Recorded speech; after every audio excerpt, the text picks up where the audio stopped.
Assalamualaikum warahmatullahi wabarakatuh. Perkenalkan, nama saya Andrea Rahman.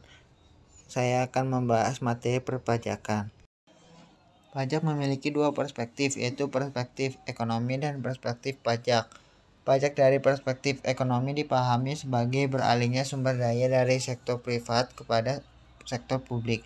Pemahaman ini memberikan gambaran bahwa adanya pajak menyebabkan dua situasi menjadi berubah.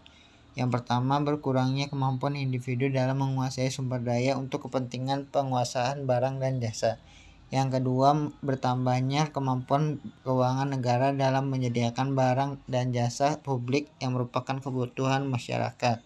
Sementara pemahaman pajak dari perspektif hukum menurut Suepmitra merupakan suatu perikatan yang timbul karena adanya undang-undang yang menyebabkan timbulnya kewajiban negara untuk menyetorkan sejumlah penghasilan tertentu kepada negara. Negara mempunyai kekuatan untuk memaksa dan uang pajak tersebut harus digunakan untuk penyelenggaraan pemerintahan.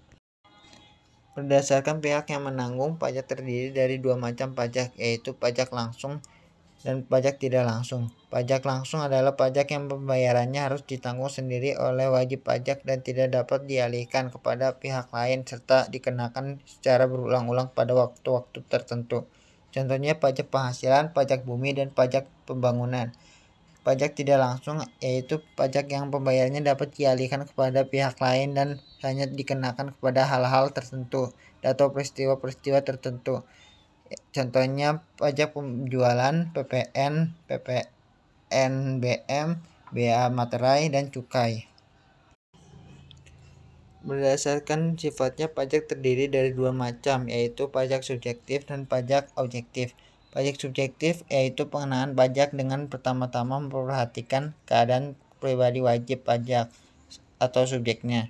Setelah diketahui keadaan subjeknya, barulah diperhatikan keadaan objektifnya, sesuai dengan gaya pikul apakah dapat dikenakan pajak atau tidak. Misalnya perhitungan pajak penghasilan, jumlah tanggungan dapat mengurangi jumlah pajak yang harus dibayar. Pajak objektif yaitu pajak pengenaan pajak dengan pertama-tama memperhatikan atau melihat objeknya, baik berupa keadaan atau perbuatan atau peristiwa yang menyebabkan timbulnya kewajiban pembayar pajak. Setelah diketahui objeknya, barulah dicari subjeknya yang mempunyai hubungan hukum dengan objek yang telah diketahui, misalnya pajak pertambahan nilai PPN. Tidak memperhitungkan apakah wajib pajak tersebut memiliki tanggungan atau tidak. Dan yang terakhir adalah fungsi pajak. Pajak mempunyai peranan yang sangat penting dalam kehidupan bernegara, khususnya di dalam pelaksanaan pembangunan, karena pajak merupakan sumber pendapatan negara untuk membiayai semua pengeluaran termasuk pengeluaran pembangunan. Uang yang dihasilkan dari perpajakan digunakan oleh negara dan institusi di dalamnya sepanjang sejarah untuk mengadakan berbagai macam fungsi. Beberapa fungsi tersebut antara lain untuk membiayai perang, penegakan hukum, keamanan atas aset, infrastruktur, ekonomi, pekerjaan publik, subsidi, dan operasional negara itu sendiri. Dana pajak juga digunakan untuk membayar utang negara dan bunga atas utang tersebut. Pemerintah juga menggunakan pajak untuk membiayai jaminan kesejahteraan dan pelayanan publik. Pelayanan ini termasuk pendidikan, kesehatan, pensiun, bantuan bagi yang belum mendapatkan pekerjaan, dan transportasi umum, penyediaan listrik, air, dan penanganan sampah juga menggunakan dana pajak dalam porsi tertentu.